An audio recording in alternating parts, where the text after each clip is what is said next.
नमस्कार, स्वागत है आप सभी का इंडिया न्यूज उत्तर प्रदेश उत्तराखंड में और मैं हूं आपके साथ आयुष चित्राणी। यूपी में अब सियासी पारा हाई है और Bharatiya Janata party, Samajwadi party, Bahujan Samaj party के बीच में आरोप और प्रत्यारोप का दौर भी चल रहा है। लेकिन इन सब के बीच में शाही सवारी ने फिर से सबका ध्यान अपनी ओर खींचा है। दरअसल अखिलेश यादव एक बार फिर से चुनावी रथ से विजय यात्रा निकालने वाले हैं। गंगा किनारे से यात्रा शुरू करके यमुना के किनारे पर यात्रा को समाप्त करने की तैयारी है। इधर अखिलेश के चाचा शिवपाल यादव ने भी यात्रा निकालने का ऐलान कर दिया है। इन सब के बीच में बीजेपी भी एक्टिव मोड में है। मुख्यमंत्री योगी आदित्यनाथ खुद सियासी दंगल के लिए रणनीति बनाने में लगे हैं और दिल्ली से लखनऊ तक की नजर इस वक्त यूपी के विधानसभा चुनावों पर टिकी है। सियासी उठापटक का खेल भी चल रहा है। अब उत्तर प्रदेश की राजनीति से हम आपको रूबरू करवाएंगे हमारे इस खास प्रोग्राम 22 का अग्निपथ।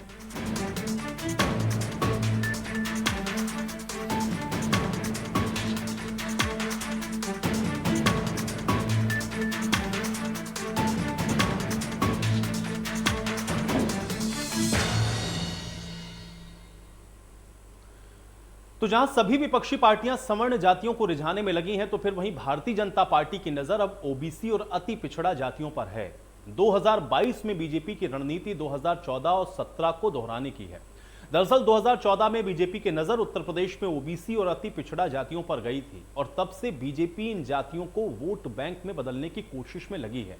इसलिए हाल में ही योगी मंत्रिमंडल के विस्तार में भी ओबीसी जातियों से आने वाले 29 मंत्रियों को जगह दी गई है और अब इन्हीं जातियों को साथ कर बीजेपी सत्ता में एक बार फिर से वापसी की कोशिश कर रही है। चुनाव से पहले बीजेपी की फुल तैयारी, सभी जातियों को पक्ष में लाने की कवायद जारी। बीजेपी का प्लान, एसपी बीएसपी हैरान। सवर्ण या फिर ओबीसी से निकलेगा समाधान। यूपी में चुनाव से पहले सियासी हलचल तेज है। अलग अलग रणनीतियों के सहारे सियासी दल जनता को रुझाने में लगी हुई हैं। सभी पार्टियों की कोशिश है कि चुनाव तारीखों के ऐलान से पहले जनता तक पहुंचकर सियासी जमीन को और पुख्ता कर लिया जाए ताकि चुनाव के समय सीधा संवाद स्थापित हो सके। लेकिन कहते हैं ना कि सियासत में सब कुछ इतना आसान भी नहीं है, क्योंकि सियासी रण क्षेत्र में सभी पार्टियां अपना इक्का अंतिम वक्त में ही निकालती हैं। पहले तो बेगम और बादशाह रण क्षेत्र में उतरा जाता है ताकि सामने वाले की ताकत को पहचाना जा सके और फिर अंतिम में इक्का से प्रहार कर दुश्मन को चित कर दिया जाता है। लेकिन इक्के को जो सही समय पर जंग के मैदान में उतारता है वही मारा जाता है। उत्तर प्रदेश की सियासत में जहां एसपी बीएसपी सवर्ण जातियों को साधने में लगी हुई है, वहीं अब बीजेपी की नजर अल्पसंख्यक समाज पर है, क्योंकि राजनीतिक पंडितों की माने तो आगामी विधानसभा चुनाव में वोट बैंक में बदलाव होने तय है। तो इसलिए बीजेपी की कोशिश है कि अपने कोर वोट को साथ रखते हुए अल्पसंख्यक समुदाय को भी अपने में शामिल कर एक अभेद किला तैयार किया जाए। बीजेपी प्रदेश के 75 जिलों में 75 ओबीसी सम्मेलन करने जा रही है। ओबीसी सम्मेलन में केंद्र और राज्य सरकार के पिछड़े वर्ग के मंत्री शामिल होंगे। इस सम्मेलन को सफल बनाने की जिम्मेदारी ओबीसी कोटे के मंत्रियों को दी गई है। सम्मेलन केशव प्रसाद मौर्य और स्वतंत्र देव सिंह की अगुवाई में पूरा होगा। साल 2014 में भी जब अमित शाह को यूपी का प्रभारी बनाया गया था, उस वक्त भी पूरी रणनीति ओबीसी वोट को लेकर ही अपनाई गई थी और अब रणनीति के सहारे उत्तर प्रदेश में अपार सफलता भी मिली थी। 2017 और 2019 के बाद बीजेपी फिर 2022 विधानसभा चुनाव को लेकर अलग अलग जातियों को साधने में जुट गई है, क्योंकि बीजेपी को पता है कि सभी को साथ कर ही आसानी से सत्ता तक पहुंचा जा सकता है। बीजेपी की नजर यूपी में 54% वाले वोट बैंक पर है, लिहाजा पार्टी ने 75 जिलों में 75 सम्मेलन कर लिया है।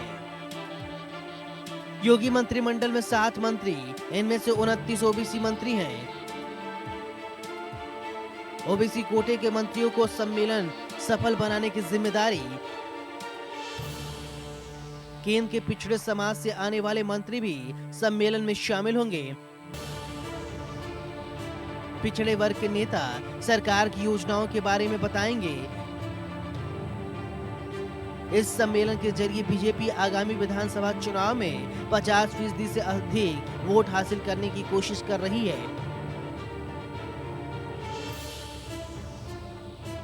बीजेपी नेताओं की माने तो पार्टी की कोशिश सम्मेलन को उस इलाके में करने की है जहां ओबीसी वोटर सबसे ज्यादा हैं।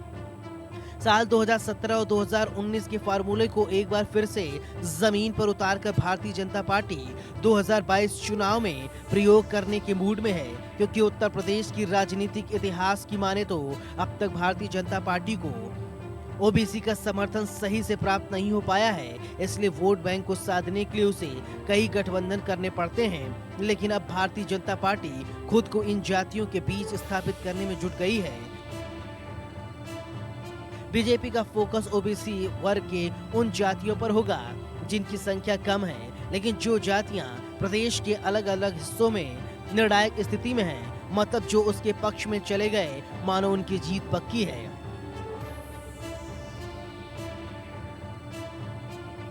यूपी की राजनीति में कुर्मी जाति 5% वोट के जीत और हार तय कर सकते हैं। राजभर समाज के 4% तो कुशवाहा 4.6% वोट के साथ कई सीट पर निर्णायक स्थिति में है। प्रजापति 3.9% और पाल समुदाय 3.7% वोट के साथ कहीं भी जीत और हार तय कर सकते हैं। निषाद समाज पर सभी की नजर हो, क्योंकि 10.25% वोट के साथ यूपी की राजनीति में काफी मजबूत हैं। विश्वकर्मा 3.3%, चौहान 2.2%, बिंद 1.9% और अर्कवंशी 1.9% वोट के साथ मजबूत स्थिति में है। भले ही इन जातियों के पास वोट बैंक का पिटारा नहीं है, लेकिन अब देखा गया है कि ये पिटारा जिधर भी खुलता है उसकी किस्मत ही चमक जाती है। 2017 में काफी हद तक बीजेपी एक रणनीति के जरिए इन जातियों को अपनी ओर लाने में सफल रही, लेकिन क्या 2022 में ओबीसी सम्मेलन के सहारे इन जातियों को भारतीय जनता पार्टी फिर से साधने में सफल होगी? Bureau report, India news, Uttar Pradesh, Uttarakhand. तो 2017 यूपी की राजनीति का वो साल था जब यूपी की राजनीति बदल गई थी। सभी राजनीतिक पंडितों की भविष्यवाणी धरी की धरी रह गई थी। उस वक्त भी अखिलेश यादव विजय यात्रा निकालकर सत्ता पर दोबारा काबिज होना चाहते थे, लेकिन उन्हें इस मामले में कोई खास कामयाबी नहीं मिली और अब फिर से अखिलेश विजय रथ पर सवार होने वाले हैं। इन सब के बीच में सवाल यह है कि क्या साइकिल पर सवारी करने वाले समाजवादी इस हाईटेक बस पर सवार हो पाएंगे? चुनाव से पहले रथ यात्रा की तैयारी। सियासत में अखिलेश करेंगे शाही सवारी। विजय रथ से यूपी जीतेंगे अखिलेश। हाईटेक यात्रा से बीजेपी के लिए चुनौतियां करेंगे पेश। कभी साइकिल पर सवार होकर यूपी की राजनीति को बदल देने वाली समाजवादी पार्टी समय के साथ साथ हाईटेक होती जा रही है। समय समय पर अखिलेश यादव रथ पर सवार होकर यूपी की राजनीति में हलचल मचाने की कोशिश करते हैं, लेकिन उन्हें अब तक इस मामले पर कोई खास सफलता नहीं मिल पाई। साल 2017 के बाद तो अखिलेश यादव गाहे बगाए ही दिखते थे, लेकिन चुनावी तारीख नजदीक आने के बाद अखिलेश एक्टिव मोड में आ गए। अखिलेश यादव हर एक छोटे बड़े मुद्दे पर सरकार को घेरने की कोशिश कर रहे हैं और जनता के बीच समाजवादी पार्टी के पक्ष में माहौल बनाने में जुट गए हैं।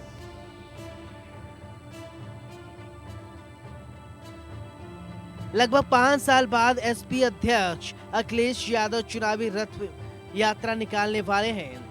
मंगलवार से अक्टूबर से वो मर्सिडीज के बजाय 10 पहिया वाले रथ पर सवार होकर वोटरों को साधने की कोशिश करते नजर आएंगे। यह वही रथ है जिस पर सवार होकर अखिलेश यादव 2017 में सत्ता से बेदखल हुए थे। हालांकि पिछली बार इसको यूपी का विकास रथ बताया गया था, जबकि इस बार सपा इस रथ से भाजपा के विकास रथ को रोकने की कोशिश करेगी। कानपुर के गंगा किनारे से शुरू होने वाली सपा की चुनावी फतेह यात्रा पहले चरण में यमुना किनारे पूरी होगी। इस यात्रा के बहाने सपा एक साथ कई निशाने साधने की फिराक में रही है।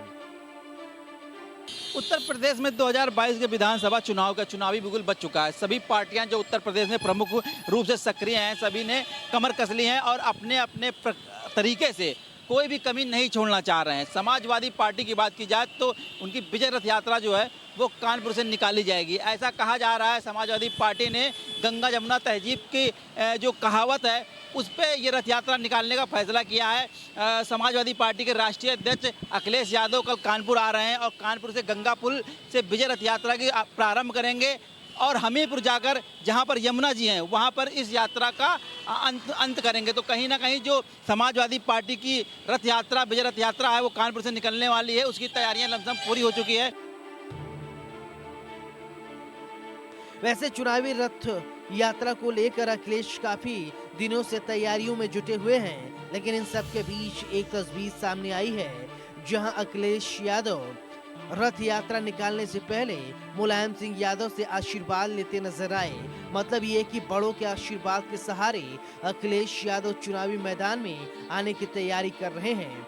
अखिलेश यादव मंगलवार को कानपुर से रथ यात्रा शुरू करके बुंदेलखंड की धरती पर रात में रुकेंगे। उरई जालौन होते हुए कानपुर देहात से शाम को रथ यात्रा लखनऊ वापस होगी। इस तरह से सपा मुखिया जिलों से चुनावी बिगुल फूंकने का काम करेंगे। इस 2 दिवसीय दौरे में अखिलेश यादव बीजेपी और बीएसपी दोनों पर हमला बोलकर सपा की जमीन मजबूत करने का काम करेंगे। कि जो तैयारियां हैं विजय रथ की आप देख सकते हैं, पूरी जो चौराहा है वो होर्डिंग और बैनर से पाट दिया गया है। पूरी तरह से चारों तरफ समाजवादी पार्टी के बैनर और होर्डिंग लगा दी गई है। ये कानपुर का नौबस्ता चौराहा है जहां पर समाजवादी पार्टी के राष्ट्रीय अध्यक्ष अखिलेश यादव आएंगे और उसके बाद यहां पर उनका स्वागत किया जाएगा, जिसके बाद वो आगे घाटमपुर और हमीरपुर के लिए रवाना होंगे। तो काफ़ी संख्या में उनके साथ लोग रहेंगे, ऐसा जो सूचना है, जो प्रोटोकॉल अभी तक प्राप्त हुआ है समाजवादी पार्टी के राष्ट्रीय अध्यक्ष अखिलेश यादव का आने का, वो ये है कि बाई रोड लखनऊ से कानपुर आएंगे और गंगा बैराज पर उनका स्वागत किया जाएगा, जिसके बाद वो विजय रथ है जो उस रथ पर सवार होंगे और उसके बाद नौबस्ता चौराहे पर उनका स्वागत किया जाएगा, जिसके बाद वो हमीरपुर के लिए रवाना होंगे। गंगा पुल से यात्रा उठेगी और हमीरपुर में जो यमुना पुल है, यमुना नदी है, वहां पर इस यात्रा का अंत किया जाएगा। इस शाही राजनीति के तौर पर समझने से पहले इस हाईटेक बस की खासियत जान लीजिए। इस बस की सबसे बड़ी विशेषता हाइड्रोलिक लिफ्ट है, जो कि बटन दबाते ही रथ के टॉप पर निकल आती है, जिसमें खड़े होकर अखिलेश रोड शो या रैली को संबोधित कर सकते हैं।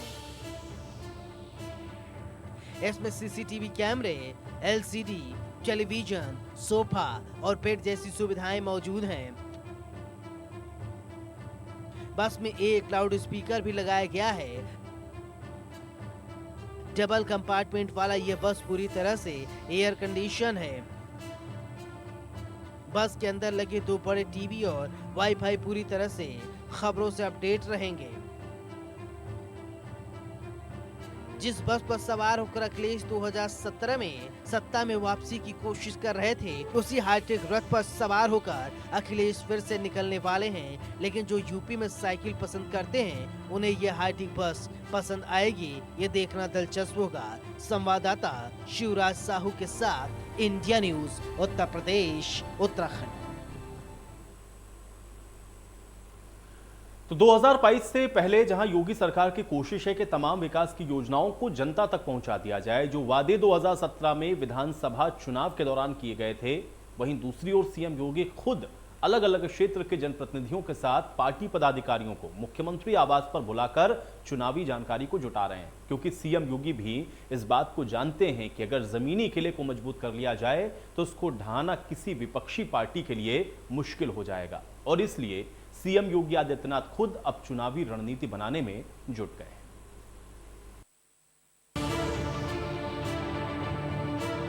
यूपी की सियासत में शह और मात का खेल जारी है। सभी सियासी दल आर पार के मूड में नजर आ रहे हैं। सभी की कोशिश है कि सियासी रण में कदम रखने से पहले खुद को मजबूत कर लिया जाए, विपक्षी को चुनावी दंगल में आसानी से चित किया जा सके। लेकिन यूपी की राजनीति के बारे में कहा जाता है, यहाँ अगर आपको लखनऊ पहुंचकर सत्ता पर काबिज होना है तो इस सियासी संग्राम में आपको हमेशा एक कदम आगे रहना होगा। एक और जहां भारतीय जनता पार्टी बड़े बड़े चेहरे को मैदान में उतार चुकी है, घर घर जाकर जनसंपर्क अभियान कोशिश की जा रही है ताकि चुनावी मोड में प्रवेश से पहले जनता की अदालत में उस परीक्षा को पास कर लिया जाए, जिसे सियासी दल चुनावी तारीखों के ऐलान के बाद दिया करते हैं। यूपी विधानसभा चुनाव में अब महज चंद महीने ही बचे हैं।